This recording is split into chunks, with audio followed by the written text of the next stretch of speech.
Vamos começar então com essa história do perfume. Acho interessante a gente falar sobre isso. Garoto propaganda, né? Saiu essa notícia agora há pouco falando que ele vai lançar então uma linha de perfumes. O ex-presidente Bolsonaro vai assinar uma linha de perfumes da marca do Augustin Fernandes, que é aquele maquiador que está sempre com a Michelle Bolsonaro e que Isso. já lançou creme com ela. Ela fez outro dia um post também, ela passando creme no Bolsonaro, assim, falando que está cuidando da pele do galego dela. E diz que esse perfume que ele vai lançar traz, na essência, exclusividade, força masculina e resiliência. Foi o que descreveu o maquiador. Vamos lá, o que seria essa fragrância, hein? Com resiliência, É, força masculina e exclusividade. eu tremo só de pensar, considerando o padrão que eles têm do que seja o homem, a força masculina. Enfim, tem um lado, obviamente, jocoso nesse negócio, né? E se o perfume for ruim, e a chance não é pequena, né? Você imagina, né? Considerando o público do Bolsonaro, que é bastante amplo, corre o risco de a gente ser inundado por uma onda de, como é, força masculina e resiliência. Talvez uma coisa assim que recenda, sei lá, a vestiário depois do jogo, né?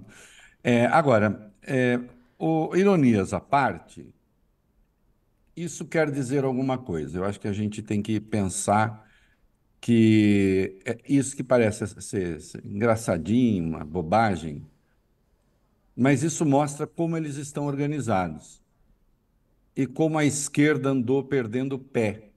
Os progressistas andaram perdendo pé um pouco do, do, do próprio marketing político, né? Eu já sou uma pessoa antiga, né? Eu tenho 62 anos.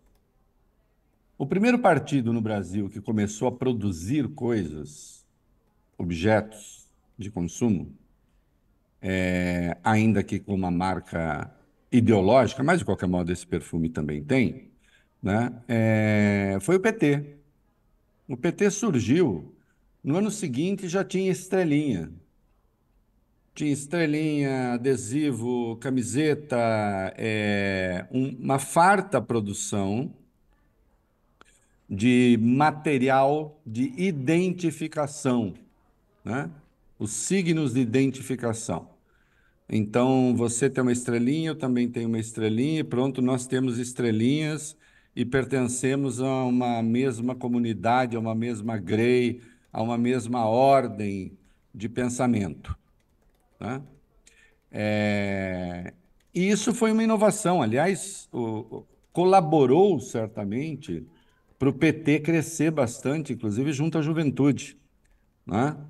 É, O PT, e aí é preciso, se aqueles que nos acompanham me permitem um pouco uma digressão para trás, né? O PT, como partido de esquerda, já chegou a ser uma novidade, é bom que saibam disso, né? Quando o PT surge, ele é uma novidade no ambiente da esquerda. O ambiente da esquerda minoritária, pós-ditadura não, ainda na ditadura, porque a eleição só vai acontecer em 89, ele era fragmentado, a esquerda estava fragmentada em correntes de extrema esquerda, com uma perspectiva eventualmente revolucionária ainda. Havia aqueles que tinham voltado do exílio com a anistia de 1979, uma presença muito grande da igreja, das comunidades eclesiais de base. Então, isso tudo estava muito fragmentado e veio então o PT. Eu conto até uma história pessoal, se me permite, né? É uma memória pessoal, fica mais preciso. Eu pertencia a um grupo, tinha 15 anos, pertencia a um grupo de extrema esquerda, e nós fazíamos reuniões para definir, veja você a pretensão da juventude, para definir se tal Lula aí, esse sindicalista, que talvez funde um partido, se ele era realmente revolucionário ou populista apenas, né? E a nossa conclusão à época é que ele era apenas um populista, ele não era revolucionário. Hum?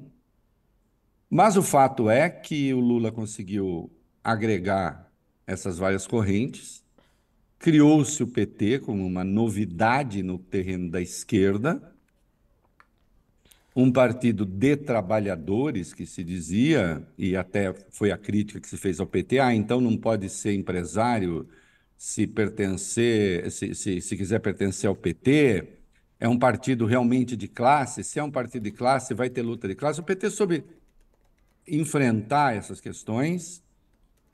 E agora eu volto aos produtos. E se identificou muito com a juventude, com a criação de produtos, de marcas de identificação.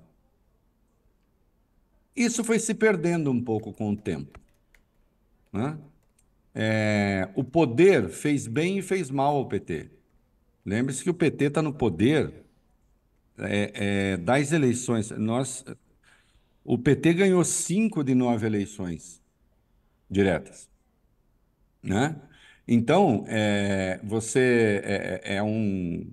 sem dúvida nenhuma, é um partido importante, mas à medida que ele também virou establishment, ele perdeu um pouco dessa agilidade para perceber correntes, perceber novidades, perceber o que é que está se dizendo. O partido precisa se aproximar mais, né, da vida real, né, e saber se comunicar mais. Esse negócio de o Bolsonaro fazer. Veja, não é só perfume, não. A Michelle vende camiseta, vende produtos de beleza, ela está sempre metida aí nessas operações. Eles vendem caneca, é uma lojinha também, né? Agora o lançamento do perfume. Então, eles têm uma esperteza para lidar com essas coisas que ultimamente, há um bom tempo já, o PT não tem, né? Me parece que o PT pode estar muito contaminado por por uma certeza de que, ao fazer a coisa certa, obterá o bom resultado, do ponto de vista do prestígio popular. E não é assim. Não é por causa da pesquisa Quest, que saiu agora, eu já falei isso há muito tempo, já escrevi a respeito, né? Já contestei, tem até uma coluna minha na Folha, que acho que está no título, né? Que não é a economia idiota, é a política idiota. Sempre, por que isso? James Carville, assessor do Clinton, primeiro Clinton que chegou ao poder, disse: bom, como é que nós vamos enfrentar o Bush pai, né? Aí o James Carville disse: é a economia, idiota, a economia não está bem, então nós temos que bater na questão econômica. E à época era isso mesmo, bateu na questão econômica e um caipirão lá do Arkansas ganhou a eleição, né? E se reelegeu. Na era das redes, nessa comunicação como ela existe hoje, não é economia. A economia brasileira melhorou muito neste ano de 2023. Você não encontra praticamente, não há índice que diga respeito ao povo diretamente que não tenha melhorado e melhorado muito. Ah, mas a dívida pública piorou um pouco, não sei o que piorou. Isso daí as pessoas não percebem. Isso não pode até vir dar problema lá na frente, não acho que vá, mas isso não está na vida das pessoas, né? Você não acorda, Fabiola, e diz: nossa, eu olha, você chega lá para o seu marido e diz: olha, a vida está muito dura, precisamos ver o que nós vamos fazer agora que a dívida pública cresceu. Ninguém fala isso, né? Então, exceção feita a esses dados de macroeconomia, tudo melhorou. Tudo melhorou. Eu lembrei ontem aqui, a inflação está em queda, o desemprego está em queda e o juro está em queda. A percepção que a Quest capta é que a inflação cresceu, Não, isso não aconteceu. Pode ter uma inflação de alimentos sazonal ali, mas não se deu, até porque nos estratos com maior renda é que a queda foi maior. Eu insisto, eu tenho as minhas restrições à pesquisa, já fiz, eu acho que ela foi feita num período infeliz, eu não acho que se deva repetir procedimentos assim, não é? Porque daqui a pouco, se as esquerdas fizerem um mega ato, aí a gente tem que fazer uma pesquisa, aliás, começar a pesquisa no dia do ato das esquerdas. Não parece que seja bom. Agora, independentemente disso, é preciso que se tenha claro que esse negócio de que a economia melhora e a gente ganha as pessoas, isso ficou no passado. Isso ficou no passado. Claro que uma economia ruim fica difícil, a vida está muito dura e tal. Então, o governante de turno pode se complicar. Mas veja o caso da economia americana. Está vivendo um baita momento. Desemprego nos Estados Unidos em torno de 4%. 4% já não é nem desemprego, é pleno emprego, né? Renda, tudo, né? Teve uma inflação, mas agora controlada, em razão da pandemia e etc. A economia americana vai muito bem para os americanos. Aliás, raramente foi tão bem, né? E a chance do Biden perder a eleição é gigantesca. A economia brasileira melhorou brutalmente.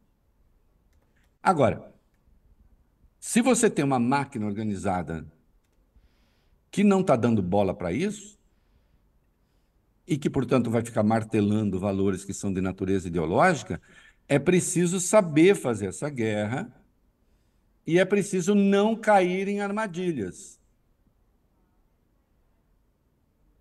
Tá? É preciso não flertar com perigo. Eu acho que ontem, por exemplo, Lula flertou com perigo de novo, quando disse o que disse da Venezuela. Entende? Não há avaliação possível que torne democráticas as eleições na Venezuela. Quando Lula fala isso, ele está falando para quem? Ele está falando para os convertidos, só. Fora do terreno dos convertidos, não, e permite que essa extrema-direita pegue essa frase dele e questione a sua adesão ou não à democracia, quando inequivocamente ele é um democrata e no Brasil está fazendo coisas que colaboram com a democracia. Agora, não pode passar alguns sinais ambíguos, né? Então, a direita tem de fazer um grande seminário ali para tentar entender. A direita entendeu esse momento muito melhor das redes, ela não tem nenhum compromisso com os fatos, né? E aí sim é uma grande distinção moral entre os progressistas, tem uma margem ali de gente doida, mas entre a média dos progressistas e a extrema-direita, porque entre os progressistas, bom, nós vamos lidar com fatos. A leitura que se faz deles é outra coisa. Eles não têm. Qualquer coisa serve, não é? E tem sabido explorar isso muito bem, desde explorar perfume, como é que é? Com força masculina e resiliência, né? Jamais abrirei mão do meu, né? Até, né, pespegar e colar no governo algumas pechas de coisas que nada nem tem a ver com o governo. Eles, por exemplo, passaram a juntar. Eu acho que o Supremo vem de uma agenda complicada, talvez não fosse o caso de discutir a questão da droga agora, a questão do aborto agora, né? Eles conseguiram misturar tudo, como se isso fosse uma agenda do próprio governo, porque eles chamam a agenda das esquerdas e de não sei o quê. Então, é preciso saber lidar com essas coisas, mudar o padrão de resposta, inclusive nas redes sociais, e parar de dar pirulitos, como eu chamo, para a extrema-direita, não é? No dia em que o Lula faz um discurso excelente ao lado do premier espanhol. Fala da necessidade que o mundo tem de defender a democracia do assalto praticado pela extrema-direita às instituições, não pode fazer aquele pensamento relativista em relação à Venezuela, né? Não precisa atacar a Venezuela, o governo venezuelano, isso não é problema nosso. Mas quando menos diga, vamos torcer para que as eleições sejam democráticas, depois a gente vê. Esse negócio de ficar asseverando que pode ser é um erro, né? Até porque o Maduro desqualificou aqueles que eventualmente poderiam vencê-lo, né? Sem entrar no mérito da qualidade ou não dessas pessoas, né? Aliás, Então você vê que parafraseando a Gertrude Stein, que tem o verso uma rosa é uma rosa é uma rosa, né? A gente inverte. Nem sempre um perfume é um perfume é um perfume. Pode querer dizer mais coisa. eu adoro esse desenho que você faz do comentário, que ele começou no perfume, dá a volta e chegou no perfume de novo. É muito legal, é muito bonito de ver isso acontecer.